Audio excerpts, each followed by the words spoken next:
She's a good friend of mine, and I just think she's so funny. Please put your hands together for my friend and yours, Rachel Manson.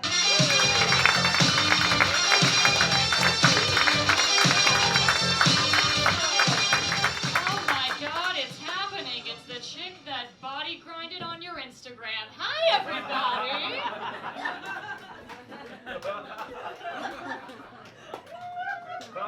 When people don't know that reference, it goes the other way.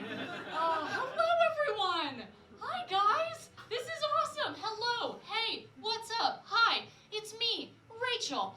I always look like I just escaped a cult. Let's get into this, shall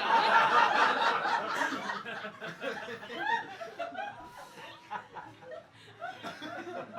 Especially tonight. Good God.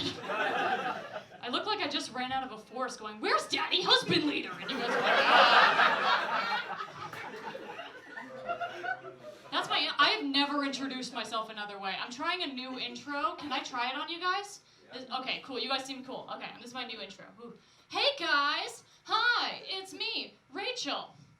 Remember that time you were in a 7-Eleven parking lot and a young goth child burst out of her father's Nissan and screamed at him through the window about clove cigarettes he found in her pocket because the divorce wasn't her fault?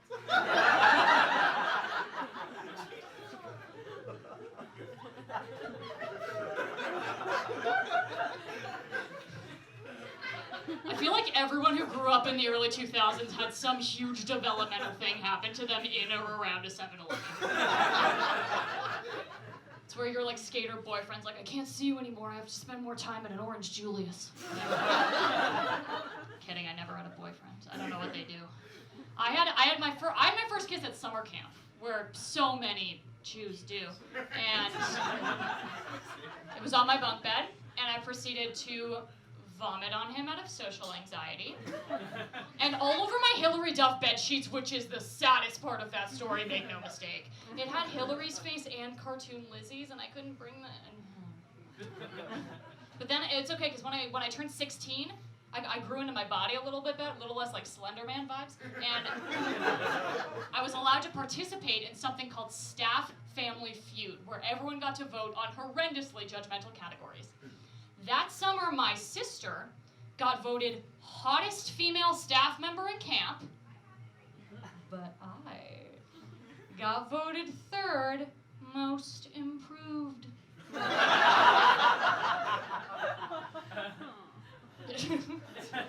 Yeah, get on this, that's right. She's sexy now. I think a lot of my anxiety around sex came from the fact that I grew up in the MSN AOL age. Did you guys, you seem around mine? Yeah, there you go. You all fucked on a keyboard, that's right. And I started realizing that there's a lot of people who don't know what it was like to come into your sexuality on MSN and AOL. So I wrote a little song. And white girl with a guitar, oh no, I didn't sign up for this shit. And I started realizing someone's got to teach the young people what MSN was. So I wrote a little song for them so that they could learn what that meant to be violently sexual online. And then have no idea how to behave in real life. So I hope you guys enjoy this short little song. It's called On MSN, I Am a Sex God.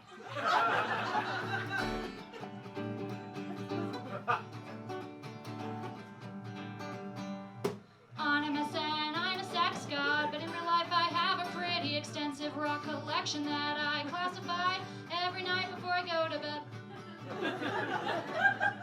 Did you know there's a certain kind of amethyst that's native to Ontario? On MSN, I'm a sex god. I will use winks liberally, the giant kissing mouth or the giant fist knocking on your screen. I'll send you a nudge so it looks like your chat is having a seizure.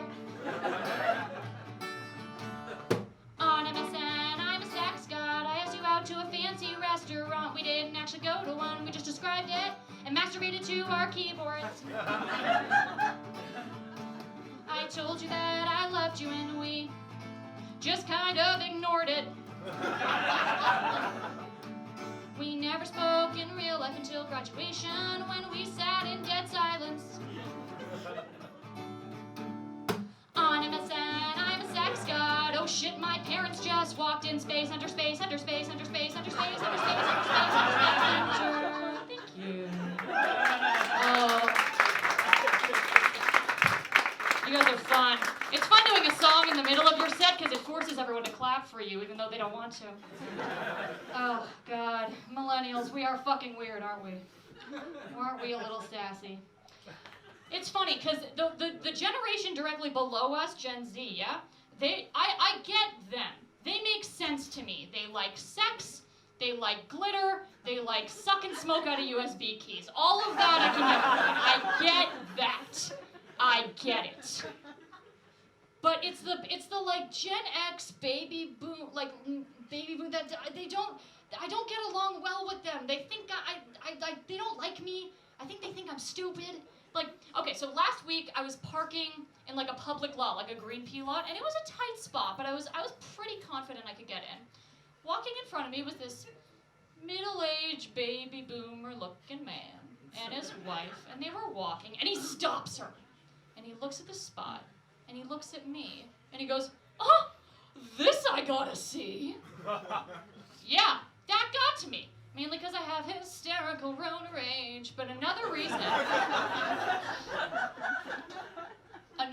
is that I get that I don't look like someone who can drive well. I get it. If I saw me behind the wheel of a car, I would change lanes away from me because I'd be like, she's probably thinking about dogs. Like, I get that that's the vibe that I go. But he said it with a lot of audacity. Like, this I gotta see. Like, he's at a 1930s carnival, and it was like, step right up, woman, read. This I gotta see. Like, that's where it came from. So I knew this was risky. But I make dead eye contact with the guy. I put the car in drive.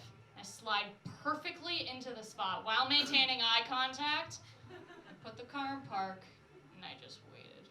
I was like, your move. Dad from Lizzie McGuire. And he looks at it, and he's like, yeah, good. As if he had guided me there. And now I'm like, no! I'm gonna say something to you. Because he stopped on the street with his wife. And I looked at her and she looked exhausted, like she had been under his thumb for 30 years of marriage. And he probably comes home every day smelling like offices and cigars, and she is exhausted from the 3 kids that she shit out for him. And one day he comes home and she's like, Terry, I want to go to law school. And he's like, Bethany, you can't. I do not know where food comes from. And she's like, Terry, I have to. He takes her law school application, he shreds it. He throws it on the ground, he goes, we're going to the Keg Steakhouse. She goes upstairs, she puts on a paisley dress. What else can she do? He puts on one of the 7-time Bahama shirts, and they walk to the steakhouse. But that day they take a detour. They walk through that green pea. I lock eyes with Bethany. I have to liberate her for me and for women everywhere.